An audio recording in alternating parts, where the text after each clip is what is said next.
y el tema que vamos a desarrollar se titula Señales de la apostasía. La Biblia nos advierte muy claramente que conforme nos vayamos acercando al final de los tiempos o a la segunda venida de Jesucristo, aumentará dentro de la iglesia la apostasía, un tema que pues casi no se ha tratado y que es importante desarrollar y comprender en esta mañana. En Lucas 18:8 Jesucristo dijo: cuando venga el Hijo del Hombre, ¿hallará fe en la tierra? Implicando que tal vez cuando Él venga no iba a haber una gran cantidad de sus seguidores, tal como pasó cuando Él se fue al cielo después de que lo crucificaran, que la mayor parte de las personas le abandonaron. En Mateo 24:12, Jesucristo vuelve a decir: por haberse multiplicado la maldad, el amor de muchos se va a enfriar. Y aquí la palabra maldad en el griego es anomia, que significa sin ley. O sea, Jesús está diciendo que la rebelión contra la autoridad va a aumentar. Y que por este aumento de la rebelión contra la autoridad, la palabra anomia, la maldad va a aumentar. O sea, va a entrar a la iglesia esta rebelión y va a hacer que muchos cristianos tengan un concepto mucho más pequeño de la autoridad, que va a hacer que su fe sea relajada totalmente. En 1 Timoteo 4:1 el apóstol Pablo le dice a Timoteo: porque el Espíritu dice claramente que en los últimos tiempos muchos apostatarán de la fe, escuchando a espíritus engañadores y a doctrinas de demonios. Y en la segunda carta a los tesalonicenses, en el capítulo 2, versículo 3, el apóstol Pablo nos dice otra vez: nadie los engañe en ninguna manera. Está hablando acerca de la venida de Jesucristo, porque no vendrá sin que antes de que Jesús aparezca por segunda vez, vendrá la apostasía y se manifestará el hombre de pecado y el hijo de perdición. Aquí el apóstol Pablo está uniendo la apostasía, un movimiento en contra de la fe a nivel internacional, con la aparición aparentemente del hijo de perdición. Ahora, vamos a comenzar a definir en primer lugar qué es la apostasía, para continuar definiendo a los dos apóstatas que existen en el Nuevo Testamento, y en tercer lugar ver las causas de la apostasía o por qué la gente se aparta de la fe. En primer lugar, en 1 Timoteo 4:1, la palabra apostatar, en los últimos tiempos muchos apostatarán de la fe, es la palabra griega apistemi, que significa llevarse fuera, seguir otro curso, salirse del camino. Vamos a ver esta palabra en Hechos 5, versículo 37, que nos va a dar un poco más de luz. Dice Hechos 5:37, después de se levantó Judas el Galileo en los días del censo y llevó en pos de sí. Esta frase, llevó en pos de sí, es la palabra griega apistemi. Entonces nos damos cuenta que tiene que ver con salirse fuera o con la influencia de terceras personas que nos pueden sacar del camino.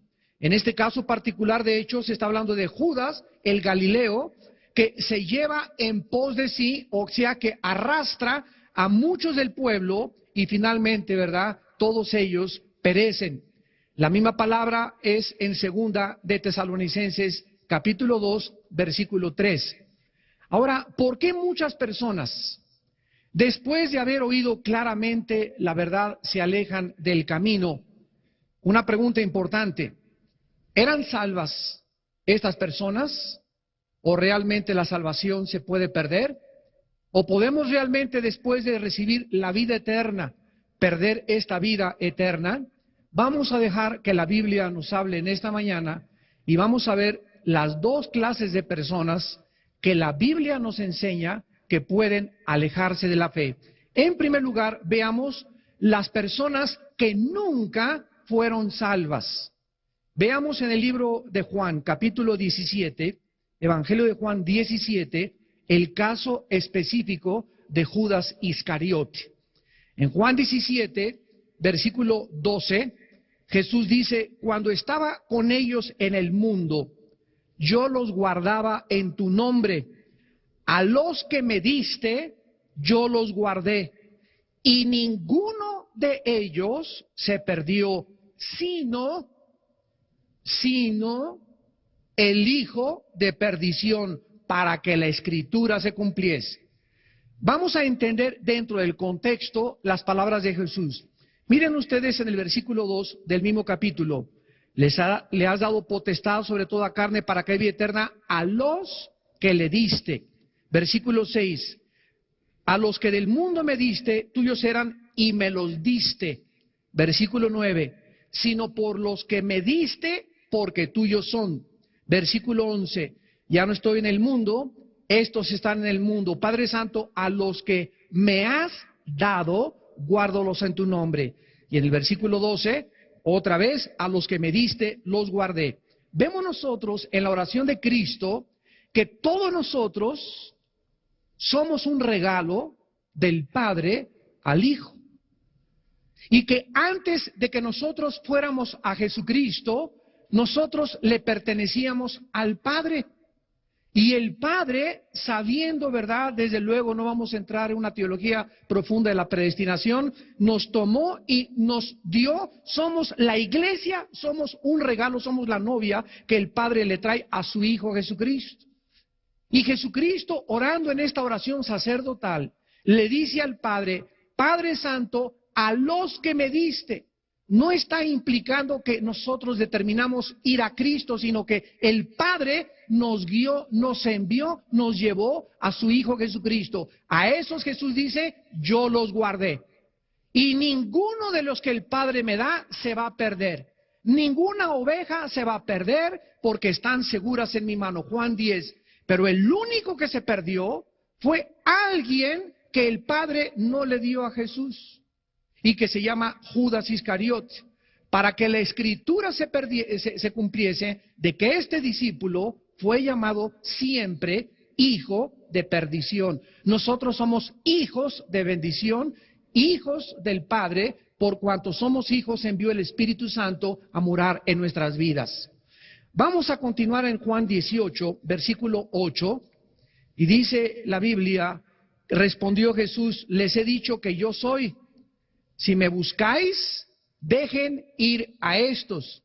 Y lo comparamos con Juan capítulo 13, versículo del 10 al 11, cuando Jesús ya está en la última cena, en la víspera de su crucifixión. Dice estas palabras. Jesús le dijo, Juan 13, 10, el que está lavado no necesita sino lavarse los pies, pues está todo limpio. Y vosotros limpios estáis, aunque no todos, porque sabía quién le iba a entregar. Por eso dijo, no estáis limpios todos. Versículo 18, no hablo de todos vosotros, yo sé a quienes he elegido, mas para que se cumpla la Escritura, el que come pan conmigo levantó contra mí su calcañar. Vemos pues aquí en la Biblia claramente que Judas nunca tuvo la salvación. Judas fue siempre el diablo. Y cuando se le metió el diablo para entregar a Cristo, complementó la obra de arte de Satanás. Y desde que el Señor Jesús escogió a Judas, él sabía perfectamente bien que era el diabolos. Y aquí aparece una contradicción teológica. ¿Cómo puede Dios escoger a una persona que sabe que es el diablo para poder unirse? Es que nosotros lo vemos esto en la teología del origen de la maldad. Nosotros creemos que el mal lo creó Dios y el mal entró en el momento en que Dios le dio libertad a los seres para que pudiéramos escoger entre un camino y otro camino. Nosotros somos los responsables de la entrada. El mal, Dios creó la posibilidad de que el mal entrara al universo, pero nosotros somos los responsables de la existencia del mal en el universo, no Dios. Ahora, Dios lo sabía claro de antemano. Y Dios tomó ese riesgo de permitir que la posibilidad del mal entrara, porque nosotros vamos a entender que a la larga las cosas que nosotros le llamamos aparentemente mal o un evento trágico en nuestra vida son y forman parte del plan de Dios para una bendición a largo alcance, la muerte de Cristo. ¿Quién hubiera imaginado hace 2000 años que la muerte de Cristo iba a traer algo bueno? ¿Cómo iban a imaginarse los discípulos ver a su maestro despedazado y crucificado y colgado en una cruz? ¿Qué bien podría salir de esta tragedia? Sin embargo, el peor evento de la historia se convirtió en el evento más bendito de la historia, porque gracias a la muerte y la tragedia de ese hombre, nosotros tenemos la salvación. Y lo que Satanás y lo que el mundo de la maldad creía en ese momento, que era para la maldición y que era lo peor, como el Padre abandonó a su Hijo en la cruz, así como muchas veces nosotros creemos que el Padre nos ha abandonado y está haciendo el hospital. Si Dios me amara, no hubiera permitido que yo estuviera enfermo. Acuérdate de Jesús. ¿Amó Dios a Jesús en la cruz?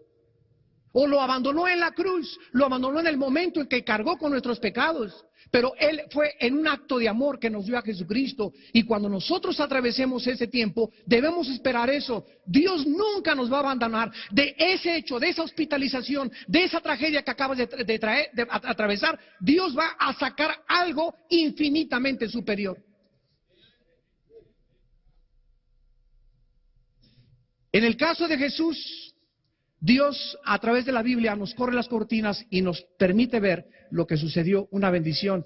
En el caso nuestro, muchas veces Dios no nos dice lo que está pasando cuando atravesamos en la vida, pero en ese momento nos dice, sigan confiando en mí. Decía David en el Salmo 56:3, en el día que temo, en ti confío.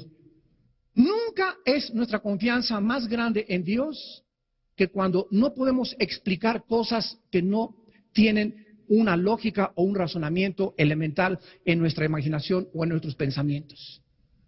Es muy fácil tener fe cuando todas las cosas existen. Es muy fácil decir 2 más 2 es 4. No hay ningún problema para creer que 2 más 2 es 4. Es muy fácil creer en el sol porque el sol al mediodía se pone. Pero en un mundo donde las cosas son en contra nuestra, es difícil la fe. Por eso la fe es algo que va en contra de lo que nosotros rodeamos y estamos acostumbrados a ver. Es confiar en Dios en medio de circunstancias adversas de nuestra vida. Y ahí es cuando nosotros verdaderamente experimentamos y nos damos a conocer de qué material estamos hechos. Veamos al apóstol Pedro hablando también en su segunda carta, en el capítulo 2, de estos apóstatas que nunca fueron salvos. No solamente nos vamos a quedar con Judas, vamos a ver varios ejemplos en el Nuevo Testamento para que no tengamos dudas al respecto. En la segunda carta de Pedro, sobre todo en el capítulo 2, se describe a los falsos maestros. Dice en el versículo 1, hubo falsos profetas, como habrá entre ustedes falsos maestros. Y es importante distinguir entre un falso maestro, un falso apóstol, un falso evangelista, y un evangelista o un apóstol o un maestro que de vez en cuando hablan barrabasadas. Como Apolo, ¿se acuerdan ustedes que en el libro de los Hechos comenzó a decir quién sabe qué tantas cosas? Y Priscila y Aquila le llamaron aparte y le dijeron a Apolo, no es por ahí, es por aquí. Pero Apolos no podía ser considerado un falso maestro. Era un cristiano, era un predicador neófito, prematuro, que no tenía muchas bases y comenzó a entender mejor el camino de la salvación. Entonces, no, porque un predicador diga una tontería o porque alguien diga esta cosa, no necesariamente él es un falso maestro. El falso maestro, con el tiempo y con sus mensajes y por su fruto, se dan a conocer. Veamos a continuación. Dice en esta segunda carta de Pedro, el apóstol, que estos falsos maestros introducen, versículo 1, introducen encubiertamente, ¿verdad? Disfrazan sus herejías, sus enseñanzas, y que son destructoras, y niegan al Señor que los rescató, atrayendo sobre sí mismos destrucción repentina. Muchos seguirán sus disoluciones, por causa de los cuales el camino de la verdad será blasfemado, y por avaricia harán mercadería de vosotros con palabras fingidas. Pedro describe claramente que una persona que ama el dinero Un hombre de Dios que ame el dinero, un hombre de Dios que cobre por sus servicios, está en camino de apostatar de la fe. Ahora que estábamos en esta cruzada la semana pasada en Tabasco, les decía yo al grupo de pastores que nos invitaron, nos hablan de Colombia, nos hablan allá de Venezuela. Hermano, queremos que vengan a traer una cruzada aquí a nuestra ciudad. ¿Cuántos son sus honorarios? Le digo, ¿de qué me están hablando? Sí, le estamos preguntando que cuántos son sus honorarios. Y les dije, ¿quién les ha cobrado honorarios? Porque el día que ustedes inviten a un evangelista que les cobre honorarios, no lo vuelvan a invitar. Es un mercenario de la fe. Está prostituyendo el evangelio. Un hombre de Dios no puede cobrar.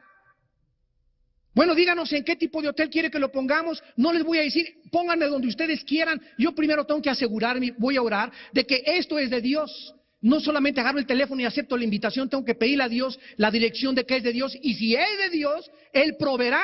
Y no me importa donde me pongan ustedes, no me va a faltar ni comida. Y si me quieren dar ofrenda, dénmela. Y si no me la den, está bien también. Dios otro día me la dará por otro lado.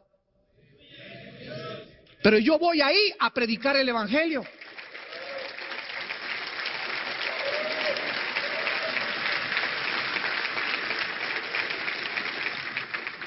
Amados, es tiempo de elevar la integridad del ministerio. Es tiempo de elevar las normas con las cuales Dios nos mandó. Somos misioneros de Dios. Somos apóstoles enviados de Dios a un mundo necesitado. Estamos el otro día allá en Puerto Vallarta y unos hermanos llegan al hotel por nosotros en una camioneta que no tenía aire acondicionado y llegan al hotel, hermano, Alducin, discúlpenos, pero no tiene aire. Le digo, bueno, ¿quién creen que soy yo? Que les exijo que vengan en una limusín por mí, que me pongan un hotel 5 estrellas. Pablo andaba en burro, andaba en caballo, se dormía en petates, y nosotros los predicadores del siglo XX estamos exigiendo que se nos trate en hoteles con aire acondicionado y que nos recojan en coches que tengan aire. ¿En qué siglo estamos viviendo del evangelio? Estamos acostumbrándonos a un mundo de comodidades, a una fe instantánea. Todo es café instantáneo, sopa marucha instantánea, y quieren meter al microondas a los cristianos ahora. No hay tal cosa como una santificación inmediata. La santificación es un proceso que nos dura toda la vida. Me dice un hermano el otro día, es que tuve una experiencia con el Señor y me caí al suelo y sentí que me pasó esto y que Dios me quitaba tantas cosas de mi vida. Y le dije, cuando te levantes mañana las vas a volver a tener. ¿Qué crees tú que ya Dios te quita de un día para otro? El que piensa que está firme, mire que no caiga. El pecado morará dentro de nosotros durante toda la vida, y ahí a los 99 años de edad que yo tenga en el hospital, antes de expirar mi alma al Señor, ahí el pecado seguirá luchando en contra del Espíritu. Nunca debemos de bajar la guardia, ni creer que ya la santificación de anterior te sirve para mañana. Todos los días tienes que luchar. Todos los días tenemos que pelear contra la carne. Todos los días tenemos que crucificar las cosas que creíamos que ya habíamos vencido. Ahí están potencialmente dentro de nosotros. Y eso es lo que nosotros tenemos que cuidar en nuestra vida. Ahora dice aquí en esta carta, el versículo 14 y 15 de segunda de Pedro, el apóstol continúa describiendo a estos falsos apóstatas, maestros apóstatas que nunca fueron salvos. ¿Cómo lo sabemos? Dice el versículo 14 y 15, tienen los ojos llenos de adulterio, no se sacian de pecar. En 1 Juan 3:9 dice, el que practica el pecado no puede ser hijo de Dios, porque la simiente de Dios permanece en él. Y vemos que estos hombres hacen del pecado un hábito continuo, no se sacian de pecar, seducen a las almas inconstantes, tienen el corazón habituado a la codicia, son hijos de maldición. Jamás se nos llamará en el nuevo pacto a nosotros hijos de maldición. El que tiene el Espíritu de Dios ya no puede estar bajo ninguna maldición. Podemos heredar maldiciones de los antepasados, pero Cristo ha hecho maldición en su cuerpo por nosotros y nosotros somos hijos ahora de bendición. Dice el versículo 15, han dejado el camino recto. Vean ustedes, han dejado, o sea, estuvieron, militaron, se metieron a las filas del cristianismo, pero jamás entraron como Judas, entraron encubiertamente. ¿A qué? A destruir el evangelio. Se han extraviado siguiendo el camino de Balaam. Balaam se distinguió por la avaricia, por el dinero, el cual amó el premio de la maldad. Y en el versículo 21 y 22, el apóstol Pedro concluye terminante y drásticamente.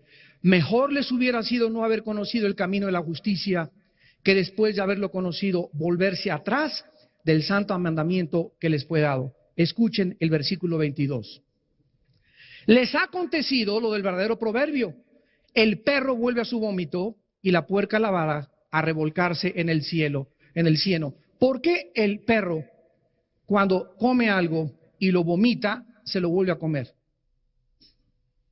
¿Por qué los gatos no hacen eso? ¿Por qué los rinocerontes no hacen eso? ¿Por qué los leones no hacen eso? ¿Por qué los pericos no hacen eso? ¿Por qué solamente el perro tiene esta característica? Pues porque es perro, ¿verdad? Si para que el perro no regrese a su vómito, se le tiene que cambiar su naturaleza. ¿Por qué el puerco lo bañas y le pones un perfume y le pones un listón y lo sacas? Dura 10 minutos y regresa otra vez al lodo, porque es su naturaleza. Para que el puerco no regrese al lodo y el perro no vuelva a su vómito, necesitarían que se les cambiara su naturaleza. Así estos falsos maestros, estos apóstatas que entraron y se dijeron que militaban dentro de nuestras filas, nunca fueron salvos. ¿Por qué? Porque su naturaleza nunca fue cambiada. Regresaron a su vómito, les duró muy poco tiempo, porque fueron personas introducidas, fueron espías enviados del infierno. Y estas personas jamás tuvieron la salvación. El apóstol Juan también los menciona. Primera de Juan 2:19. Salieron de nosotros, pero no eran de nosotros. Salieron de nuestras filas, militaron un tiempo dentro de nosotros, pero no eran de nosotros. Para que se manifestara que no todos los que estamos aquí en este congreso, que no todos los predicadores que oyes, que no todos los libros que lees, que no todos los seminarios son salvos. Estamos infiltrados. Es una mezcla la iglesia de cizaña con trigo.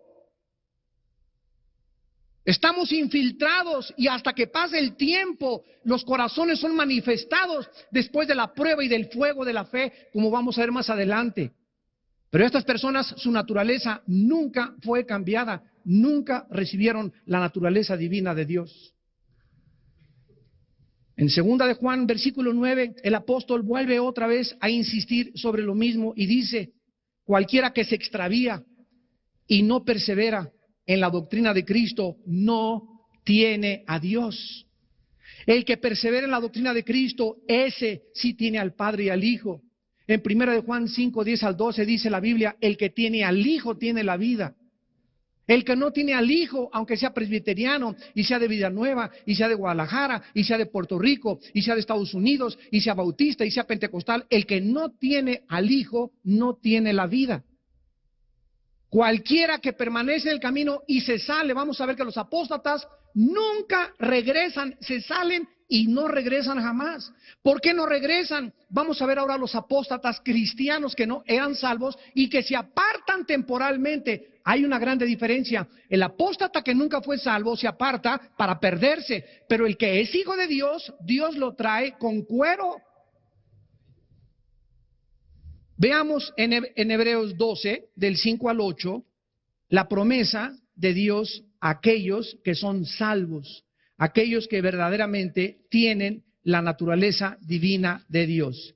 Dice en Hebreos 12, versículo del 5 al 8, ya habéis olvidado la exhortación que como a hijos se os dirige, diciendo: hijo mío, no menosprecies la disciplina del Señor, ni desmayes cuando eres reprendido por Él, porque el Señor al que ama, disciplina, y azota al que recibe por hijo. En otras palabras, si tú no eres hijo de Dios, esos apóstatas, esos maestros, como nunca fueron hijos de Dios, nunca reciben la disciplina de Dios, hasta el tiempo se manifiestan sus corazones y se pierden. ¿Quién es, por ejemplo, Jim Jones?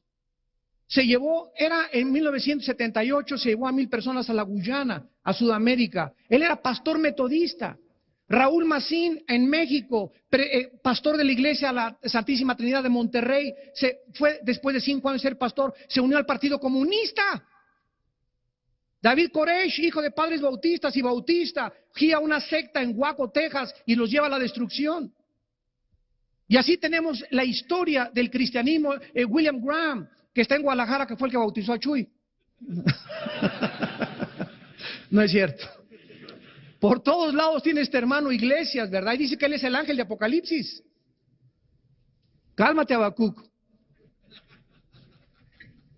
Salieron de nosotros, pero no eran de nosotros.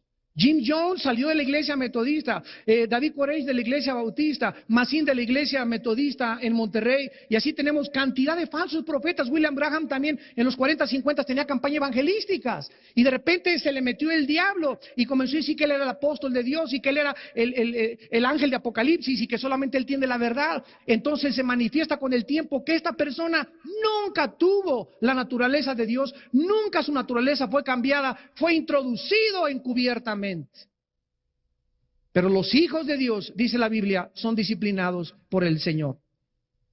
En la historia del hijo pródigo, el hijo pródigo es otro ejemplo de un cristiano. Nunca dejó él de ser hijo. Se usa evangelísticamente este mensaje y está bien. Pero si nos vamos al exégesis del pasaje, nos damos cuenta que el hijo pródigo nunca perdió su posición de hijo.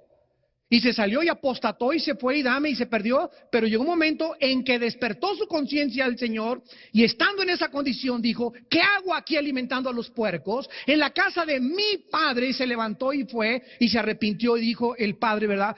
Mi hijo estaba perdido, pero ha sido hallado ahora. Y vemos la disciplina de Dios de cómo lo lleva a desperdiciar su vida, pero regresa porque Dios ha prometido que lo que ha comenzado en nuestra vida, Filipenses 1:6, lo va a completar. Y dice en Judas que Dios es poderoso para guardarnos sin caída también. Y dice en Primera de Pedro que somos sostenidos por el poder de la fe. Mientras nosotros nos mantengamos confiando en Dios, Dios nos seguirá sosteniendo. Tenemos otro caso en 1 Corintios 5, del 1 al 5. Un cristiano vivía en fornicación con su madrastra. No tenían en esa época Timoteo, no tenían las cartas de Pedro, no tenían la información que tenemos nosotros. Y Pablo les dice a ese muchacho, sáquenlo de la iglesia y entréguenlo a Satanás para la destrucción de la carne, a fin de que el espíritu sea salvo en el día de Cristo. A fin de que el espíritu sea salvo en el día de Cristo. Y finalmente tenemos a Santiago que nos dice en el capítulo 5, antes de despedirse de sus lectores, dice Santiago capítulo 5, versículo 19, hermanos, si alguno entre ustedes se ha extraviado, escuchen lo que dice hermanos. Está hablando a los hermanos que se han extraviado. Si alguno de entre ustedes, o sea, de entre los hermanos, se ha extraviado la verdad y alguno le hace volver, sepa que el que haga volver al pecador del error del camino, salvará de muerte un alma y cubrirá multitud de pecados. ¿De qué tipo de muerte está hablando Santiago? Está hablando de la muerte física. El mismo caso de 1 Corintios 5 y el mismo caso de 1 Corintios 11. Los corintios tomaban la cena y por no discernir el cuerpo del Señor, ¿qué les pasó? Se enfermaron y se comenzaron a morir. La muerte física, dice la Biblia que cuando un hijo de Dios no entiende, Dios te lleva a casa antes de tiempo.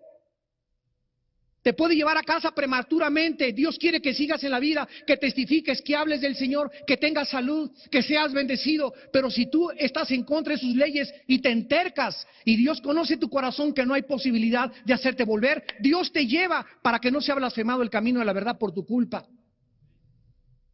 Entonces, hay cristianos que son personas que han abandonado el camino, pero si regresan. Y si el caso es extremadamente drástico, Dios se los lleva a casa. Ahora, veamos a continuación las causas de este apartamiento de la fe. Las causas de esta apostasía. En el libro de los Hebreos, capítulo 2, encontramos la primera: negligencia en el estudio de la palabra de Dios. Ojo, negligencia, apatía en el estudio, en la meditación, en la memorización de la palabra de Dios. Dice el capítulo 2 de Hebreos, por tanto, es necesario que con más diligencia atendamos a las cosas que hemos oído. En estos 2 días ustedes van a oír muchas cosas de la Biblia.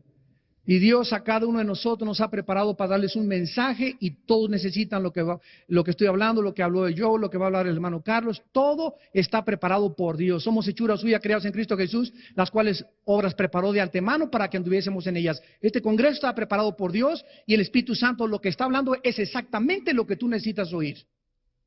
Pero si tú en este congreso no atiendes diligentemente y paras el oído y verdaderamente en este congreso tú no te quebrantas y te humillas delante de Dios y haces que el Espíritu Santo pueda influir, infundirte esa vivificación que solamente nos puede dar, y tú te vas el domingo de aquí o el lunes de aquí, te perdiste una oportunidad que no sabemos si se te va a volver otra vez a manifestar.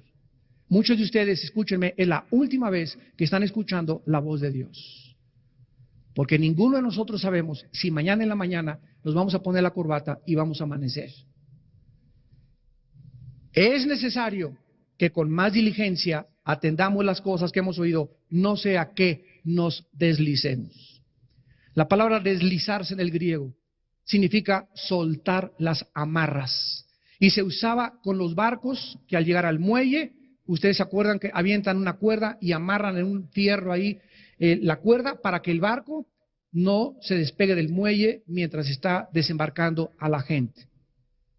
Dice la Biblia en Colosenses, asidos de la palabra de la vida. Si nosotros no estamos anclados en la Biblia, si no estamos meditándola día y noche, si no verdaderamente tenemos una pasión, un ardor, un amor, algo que ha impresionado profundamente nuestra vida con la Biblia, es posible que te comiences a soltar, porque la única ancla y amarra que nos mantiene aquí en esta vida es la fe en la palabra de Dios. Por eso dice la Biblia que es la batalla de la fe. La batalla del Golfo Pérsico se llamó batalla del Golfo Pérsico porque estaba de por medio el dominio del Golfo Pérsico. La Primera y la Segunda Guerra Mundial se llama Primera y Segunda Guerra Mundial porque estaba de por medio el poderío mundial. Y se llama la batalla de la fe porque está de por medio la fe. Es por lo que debemos de pelear, por la fe. La fe es el centro de nuestra lucha, el centro de nuestra militancia. Y si nosotros abandonamos esta fe, es algo que Dios nos ha dado y que nos ha dicho, Armando, te doy esto para que lo guardes. Guarda el buen depósito, le dice Pablo a Timoteo, y vas a pasar por lobos, y vas a pasar gente que te van a querer sacar esto, el diablo va a querer sacarte esto, y el día que el diablo te saque esto, te sacó todo. Puedes perder tu casa, puedes perder tu familia, puedes perder tu salud, pero nunca pierdas la fe. Porque es lo único que nos sostiene, es lo único que nos guarda del poder de Dios. La fe, creer verdaderamente lo que Dios ha dicho es verdad. Dice en el versículo 2, porque si la palabra dicha por medio de los ángeles fue firme, y toda transgresión y desobediencia recibió justa retribución, ¿cómo escaparemos nosotros si descuidamos una salvación tan grande? Muchas gentes han dicho, bueno, aquí dice que perdemos la salvación. Aquí no está diciendo que perdemos la salvación. Aquí está diciendo, ¿cómo vamos a escapar si descuidamos una salvación? ¿Cómo vamos a escapar de qué? ¿Cómo vamos a escapar del juicio y la disciplina de Dios a nuestra vida? ¿Tú crees que te le vas a escapar a Dios de que Él te discipline? Por eso dice, ya se te olvidó que Dios es tu Padre y que te va a cuerear. Y si tú obedeces por las buenas con la palabra, no hay ningún problema, pero si no obedeces, Dios dice, Dios al que recibe, azota por hijo. La palabra azotar en hebreos es castigar físicamente. Dios prefiere mandarte al hospital, a la cárcel, que pierdas un ojo, que pierdas una pierna, que pierdas un brazo, antes de que te pierdas. Porque Dios sabe que es terrible que alguien se aleje de Él, porque las personas que se alejan de Dios son las que más sufren en esta vida. Vemos en Hebreos capítulo 5 lo mismo que el apóstol Pablo, o el que escribió la carta a los Hebreos. Casi todos están de acuerdo en que fue Pablo el autor. Dice el versículo 12 de Hebreos 5, porque debiendo ser ya maestros, esto es para muchos de ustedes, hermanos, que en esta mañana tienen 5 años en Cristo, 8 años en Cristo, 10 años en Cristo, y jamás en su vida le han enseñado, participado, comunicado algo a nadie, ni a tus hijos. Ya deberías en tu casa tener un estudio bíblico tú y enseñar la palabra de Dios. Debiendo ser ya maestro, después de tanto tiempo, tienes necesidad de que se te vuelva a enseñar cuáles son los primeros rudimentos de la palabra de Dios. ¿Cuáles son los primeros rudimentos de la palabra de Dios? ¿Cuál es el A, B, C de la Biblia? Número 1, ora todos los días. Número 2, ten contacto con el Señor. Número 3, habla de Cristo a las personas que puedas en el día. Pero si tú tienes 4, 5 o 6 años en la Biblia y no tienes ya un tiempo devocional, una disciplina para venir a la presencia del Señor diario en la madrugada y estar media hora, 40, 1 hora, no sé cuánto tiempo delante de Dios, y no, esta palabra no forma parte de tu en lugar de hemoglobina, biblina dentro de tu sangre, y no memorizas la palabra y no la guardas la palabra, ¿cómo quieres entonces que Dios te trate? Tu vida de oración es raquítica, tu vida de oración son 15 minutos, media hora. Eso es lo que nos toma para interceder por la familia, por nuestro presidente, por el gobierno.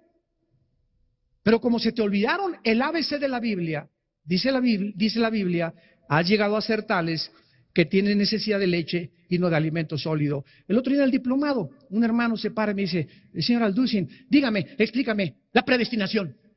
A ver, explícame por qué, ¿cómo es eso? Le dije, no te explico nada. Me dice, ¿por qué? Le digo, porque sabes una cosa, yo te conozco, tienes 7 años en Cristo. Y tú quieres ahorita entender la predestinación y el origen del mal y la explicación del mal. Y existen respuestas en la palabra de Dios, porque la palabra de Dios refuta argumentos y toda altivez que se levanta contra su nombre, llevando cautivo todo pensamiento a la obediencia de Jesús. Pero tú no estás en posición de que te lo explique. ¿Por qué? Porque te has hecho tardo en el oír.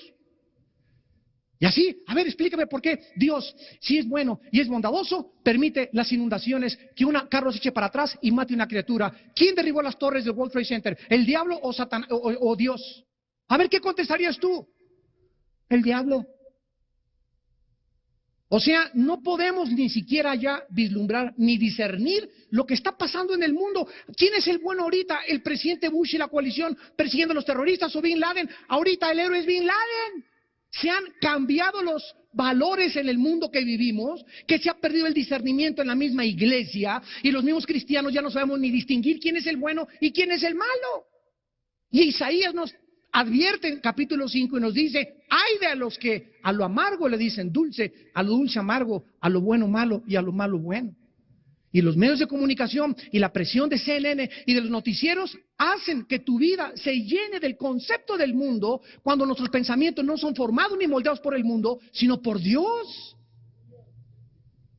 Y ya los cristianos no saben si Bin Laden es como el Che Guevara, y al ratito hay un pastor ahí con un retrato de Bin Laden arriba de su cama. Increíble, pero cierto, es el mundo en que estamos viviendo. ¿Y todo por qué? Porque comenzamos a abandonar la palabra de Dios. Dice el versículo 13, el que participa de la leche es, ¿qué cosa? Inexperto. Entonces, el ateo, la palabra de Dios es una espada, ¿verdad? En Efesios 6. Inexperto, ¿qué significa? Imagínense a un niño de 6 años con una espada contra un espadachín. Y el espadachín se llama el pastor de los mormones. Entonces viene un mormón contigo, o viene un testigo de Jehová, o viene un ateo, o viene un evolucionista, o viene un científico con un mazazazo así tremendo, y tú, porque no sabes ni cómo mover, ni cómo defenderte a las teorías, a los argumentos, a las falacias, a las postulaciones, a las proposiciones filosóficas. No sabes cómo reaccionar, y ahí están los cristianos arrinconados. Es lo que les pasó a nuestros hermanos en Tabasco y en el mundo entero. El mundo intelectual nos está arrinconando, y es tiempo en que la iglesia ahora correteemos a los ateos y les presentemos a la televisión que este libro es más congruente y tiene más lógica y tiene más evidencias científicas que todas las barbaridades de Walter Mercado.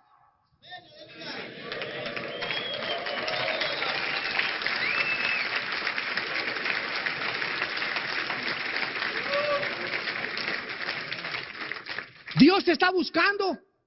Dios te está buscando, hermano. Jóvenes, escúchenme. Dios está buscando a jóvenes que se preparen, que conozcan la Escritura, que estudien la Escritura, que memoricen la palabra, para ver que a través de ellos Dios va a mostrar su poder, como dice 2 Crónicas 16.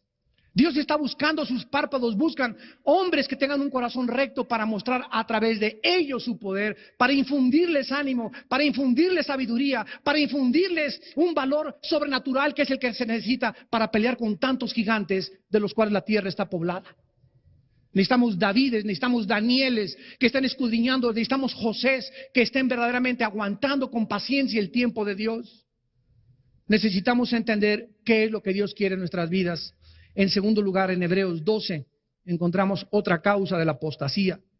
Y esta es, desgraciadamente, la más común en la mayor parte actualmente del mundo cristiano. Una raíz de amargura. Amargura. Dice en Hebreos 12, versículo 15, mirad bien.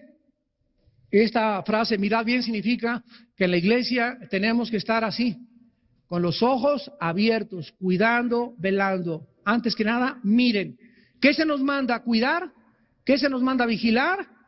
No sea que alguno entre tu familia, entre tus hermanos, pastores, lo que sea, alguno deje de alcanzar la gracia de Dios. Es increíble que en la vida cristiana un cristiano deje de alcanzar la gracia de Dios. Ahorita vamos a explicar a qué tipo de gracia se refiere. Que brotando alguna raíz de amargura les estorbe y por ella muchos sean contaminados.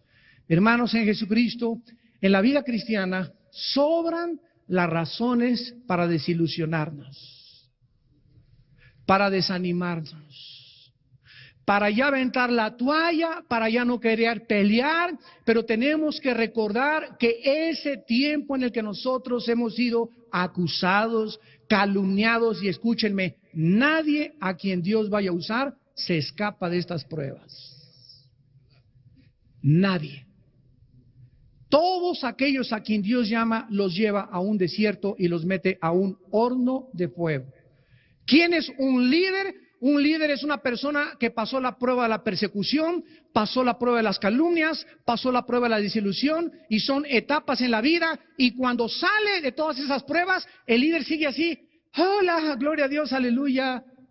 No se le nota ni se le ven huellas de que el horno ni el fuego quemó ni sus botones. ¿Por qué? Porque en todas estas pruebas que el líder pasó, Jesús estaba con él. Esa es la grande diferencia.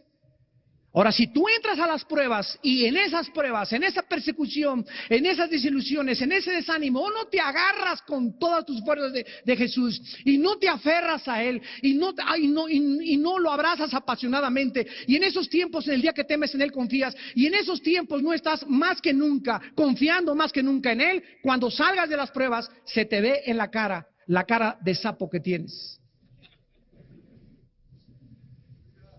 Líderes y pastores que han atravesado pruebas, repito, y salen amargados, llegan a la iglesia y puedes oír en sus mensajes la amargura. Y el espíritu de la amargura se transmite a sus ovejas.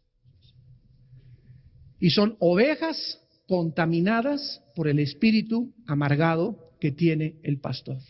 Porque el pastor tiene una herida de la cual no ha sido sanado.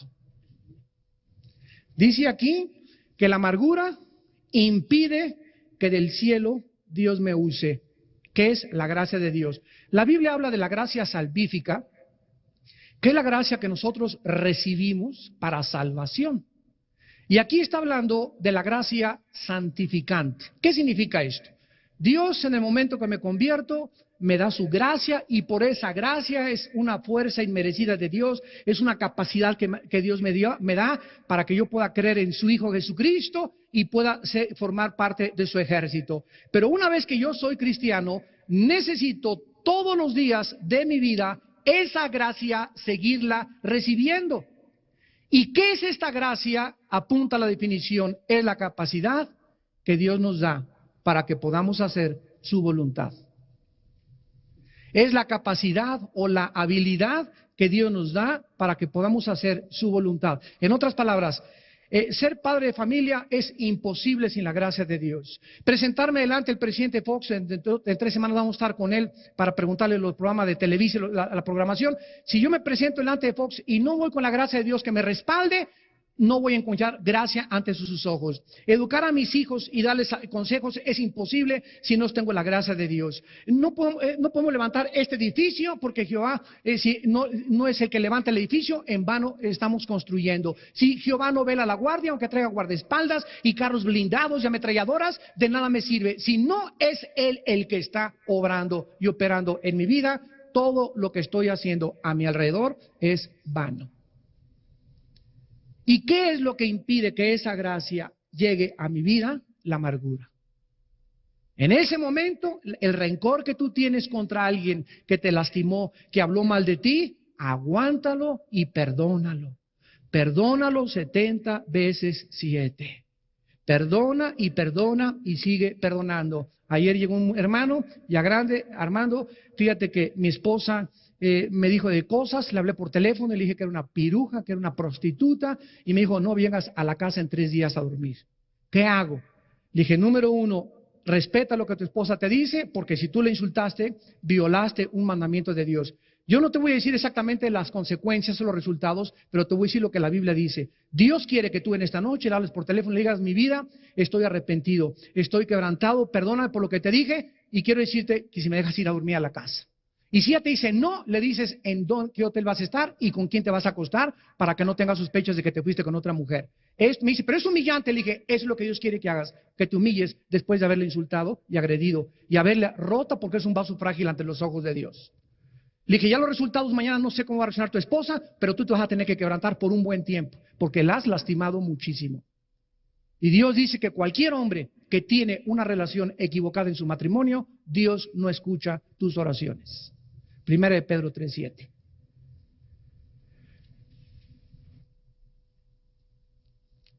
Tenemos en tercer lugar, hermanos, para terminar, nos faltan muchas, pero en 1 Timoteo 6, versículo 20 al 21, tenemos otra causa que te puede hacer extraviarte de la fe, y le dice Pablo a Timoteo, 1 Timoteo 6, versículo 20 y 21, oh Timoteo, guarda lo que se te ha encomendado, evitando las profanas pláticas sobre cosas vanas y los argumentos de la falsamente llamada ciencia, la cual profesando algunos, ¿qué les pasó?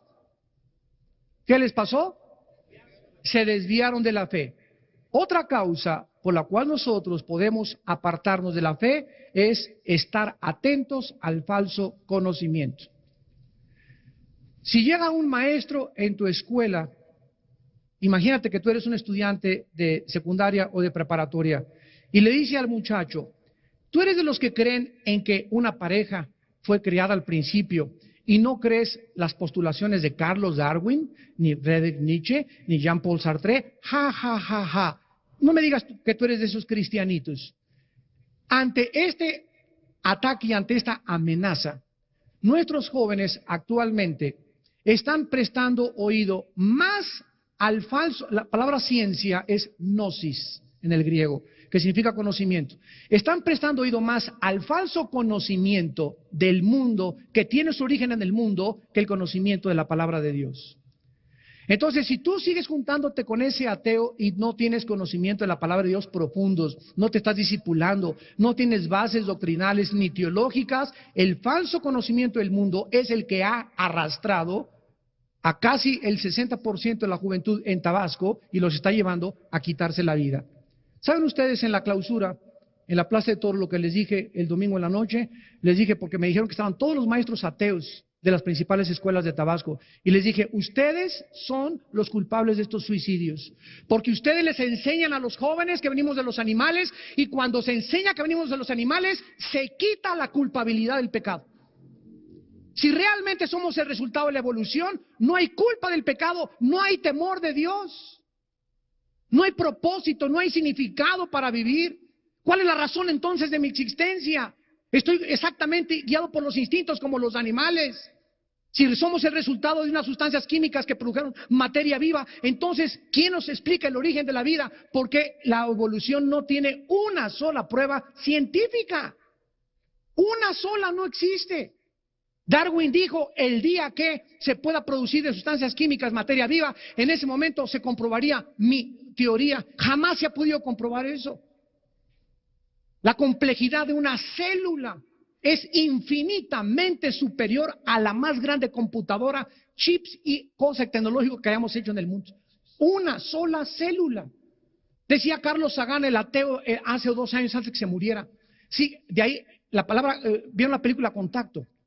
La película Contacto es el libro de Carlos Sagan y es resultado de sus investigaciones. Sagan dijo antes de morir, si yo recibiera un mensaje del cielo, y podría comprobar que es del cielo, podría estar seguro que Dios existe. Sin embargo, Sagan no sabe que no solamente hemos recibido un mensaje, sino que el mismo Dios bajó en la persona de Cristo hace 2000 años. Ahora, ¿qué mensaje hemos recibido del cielo? Miren ustedes.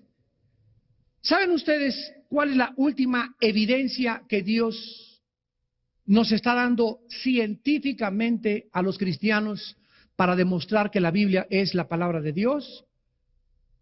Los códigos secretos de la Biblia. ¿Saben ustedes de qué les estoy hablando?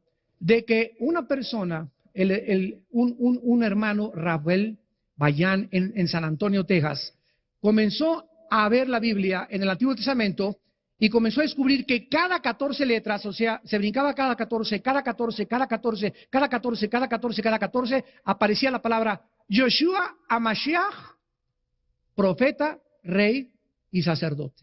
Cada 14 letras. Esto se llama letras equidistantes y se llama código.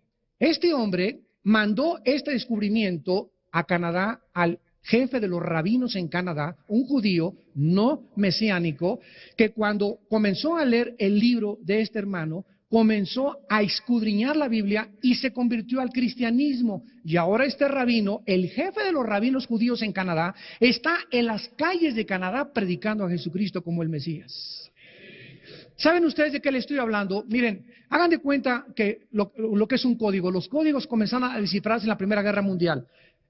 Yo estoy en la cárcel, mi esposo está afuera y le quiero mandar un recado que no quiero que nadie lo intercepte. Es lo que está haciendo Bin Laden. En eso le mando una carta a mi esposa, ¿cómo estás? Muy bonita, bla, bla, bla, bla. Pero le digo a mi esposa, cada cuarta letra, sácala. Cada cuarta letra, sácala. Cada cuarta letra, sácala. Y ahí está verdaderamente el mensaje que te quiero enviar. Entonces nadie puede saber que cada cuarta letra se encuentra un mensaje en código. Código es un lenguaje en secreto, escondido, que nadie puede descifrar más que las personas que lo desarrollaron. Entonces, Dios escondió en la Biblia códigos secretos solamente para demostrarnos, como dijo este rabino, jamás nosotros que somos los maestros de la Torah, o así lo asumimos, hubiéramos imaginado, esto es sobrenatural.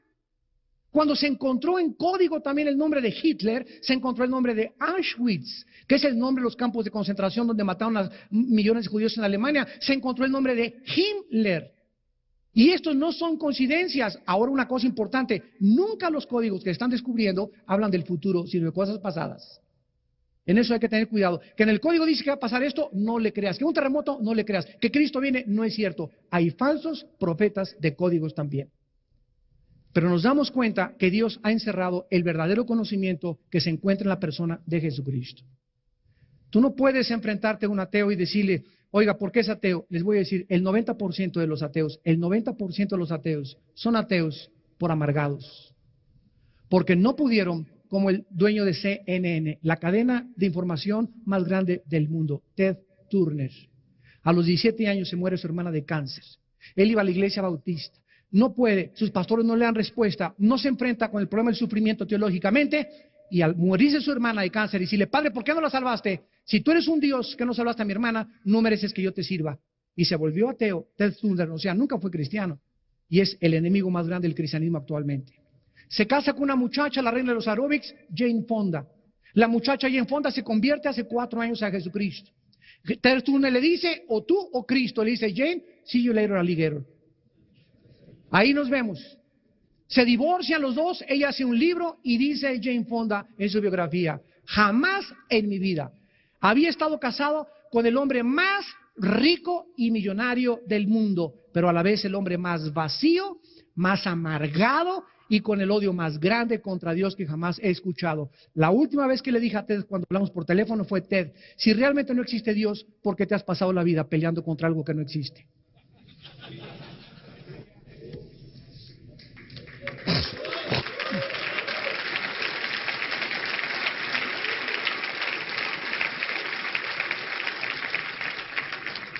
Señor, te damos las gracias por tu palabra.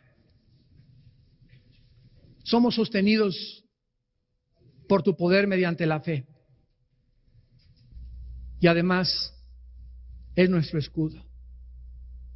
No podemos darnos el lujo de vivir en el mundo que nos rodea con el escudo bajado.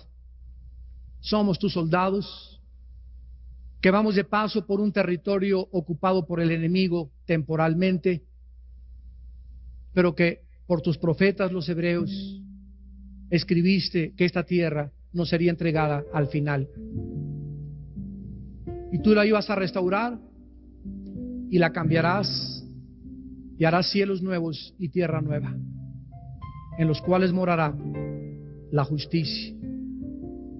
En aquel día podremos decir con todo nuestro corazón que las aflicciones, los sufrimientos, las desilusiones y las pruebas de esta vida en nada son comparables con las glorias que se manifestarán a nosotros. En aquel día será como haber entrado a un hotel de paso y haber pasado una sola noche mala comparado con lo que nos espera. Oh Dios, necesitamos en México, Señor, un grupo de varones. Sabemos que nunca serán muchos, será un pequeño remanente, pero los pequeños remanentes son los que tú usas en tu poder. Danos un pequeño remanente de hombres en México, Padre,